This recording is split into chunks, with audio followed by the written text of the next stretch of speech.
이 자료는 구글 분석 자율주행 자동차 전망에 대한 분석비입니다. 오늘도 행복하세요. 지금부터는 앞서 이야기한 내용을 더욱 깊게 그리고 시간 순서대로 더 천천히 풀어가 보겠습니다. 자율주행 그리고 테슬라가 향하는 길이 단순한 기술 발전이 아닌 미래 문명의 교체 과정이라는 관점에서 바라보겠습니다. 우리가 지금 보고 있는 변화는 휴대폰이 버튼에서 터치로 바뀌던 그날보다 더 크고 말과 마차에서 내연기관 자동차로 넘어가던 순간과 맞먹는 진폭입니다. 사람이 기계를 조작하던 시대에서 기계가 사람을 운반하는 시대로 넘어가고 있습니다. 2026년 이 한 해는 기술이 열매를 맺기 시작하는 첫 전환점입니다. 사이버캡 생산은 단순한 신차 출시가 아니라 스티어링 없는 자동차가 도로에 등장하는 최초의 순간을 의미합니다. 우리는 자동차가 스스로 움직이고 판단하는 세상을 더 이상 상상이나 영화 속 장면이 아닌 현실의 거리에서 목격하게 됩니다. 하지만 기술과 현실 사이에는 늘 허가라는 문이 존재합니다. 그 문을 열어야만 자율주행이 도시를 누비게 됩니다. 2026년은 자동차 산업이 그 문 앞에 서 있는 해입니다. 문은 조금 열려 있지만 아직 완전히 열리지는 않았습니다. 다음은 2027년과 2028년입니다. 이 시기에 테슬라는 단 하나를 증명해야 합니다. 우리는 사람보다 안전하다. 이 문장을 데이터로 증명해야 합니다. 그래서 중요한 것은 기술적 세련미가 아니라 사고율의 통계, 비감독 마일리지, 독립적인 검증 결과입니다. 한번 상상해 봅시다. 한 도시에서 로보택시가 하루 1000대 운행되고 각 차량이 하루 250km씩 이동한다고 가정한다면 그 도시에서만 하루 25만 km, 1년이면 9천만 km입니다. 5개 도시가 동시에 시행되면 5배, 10개 도시가 참여하면 10배, 이 데이터는 기업의 무기가 됩니다. 운영할수록 시스템은 더 똑똑해지고 학습할수록 자율주행의 성능은 기하급수적으로 향상됩니다. 하지만 여기엔 반대 추도 있습니다. 만약 단 한 번의 치명적인 사고가 발생한다면, 그 사고가 뉴스의 헤드라인을 장식한다면, 규제는 즉시 멈추고 시장은 얼어붙으며 테슬라는 다시 출발선으로 돌아갈 수도 있습니다. 그래서 2027년과 2028년은 가속과 제동이 동시에 걸린 상태에서 신호가 바뀌기만을 기다리는 대기 구간과 같습니다. 그리고 2029년, 2030년 만약 이 시기에 레벨 4 완전 자율주행이 공식 승인된다면 세상은 전혀 다른 방식으로 굴러가기 시작합니다. 출퇴근 비용은 지금의 30% 이하로 낮아지고 차량 소유 없이도 도시에서 살아가는 것이 당연해질 것입니다.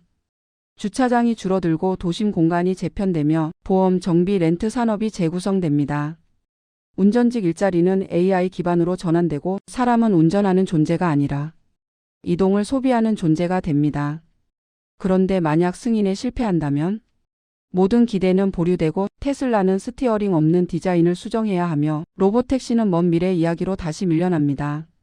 주가와 기업 가치는 하향 조정되고 산업 전환 속도는 최소 5년 이상 늦춰질 것입니다. 이 시나리오의 열쇠는 기술이 아니라 데이터이며 데이터를 평가하는 규제기관의 신뢰입니다. 여기서 중요한 질문이 하나 더 등장합니다.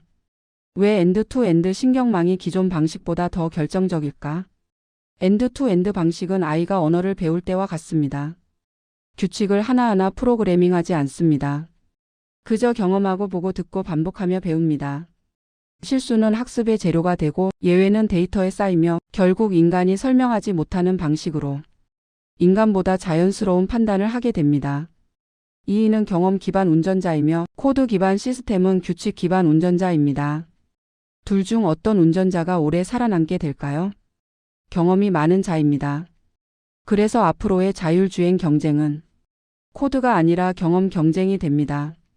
그러나 중국이라는 퍼즐 조각은 여전히 남아 있습니다. 중국의 데이터가 글로벌 모델로 들어갈 수 없다면 테슬라는 세계에서 가장 중요한 시장 중 하나에서 학습 속도의 제한을 받게 됩니다. 이것은 단순한 기술 문제가 아니라 지정학적 경쟁이며 데이터 패권 문제이며 AI 성장 속도를 결정하는 국가 레벨의 게임입니다. 이제 관점을 더 넓혀봅니다. 로보택시가 상용화되면 사람들은 차를 사지 않아도 되는 세상이 옵니다. 차고지가 사라지고 주차 건물이 도시에서 줄어들고 도로 용량은 지금보다 더 효율적으로 사용됩니다. 한 도시가 자율주행차만 운용하게 된다면 신호등 없이도 흐름으로 진행되는 교통체계가 가능해질 것입니다. 도시는 조용해지고 에너지 소비는 줄고 도로는 흘러가는 데이터 네트워크가 됩니다. 반대로 사람이 직접 운전하던 시대는 역사 속으로 물러납니다. 운전면허는 선택이 아니라 취미가 되고 내연기관의 엔진음은 클래식 사운드처럼 남게 될 것입니다. 우리가 보고 있는 변화는 자동차가 진화하는 것이 아니라 이동의 철학이 바뀌고 있는 것입니다. 우리는 운전하는 시대에서 이동을 맡기는 시대로 이동하고 있습니다. 기술이 사람의 능력을 넘는 순간 사람은 더 이상 운전자일 필요가 없습니다. 마지막으로 핵심을 다시 한번 정리합니다. 2026년은 출발 신호, 2027년과 2028년은 검증과 인내의 시간, 2029년과 2030년은 도약 혹은 후퇴의 분기점.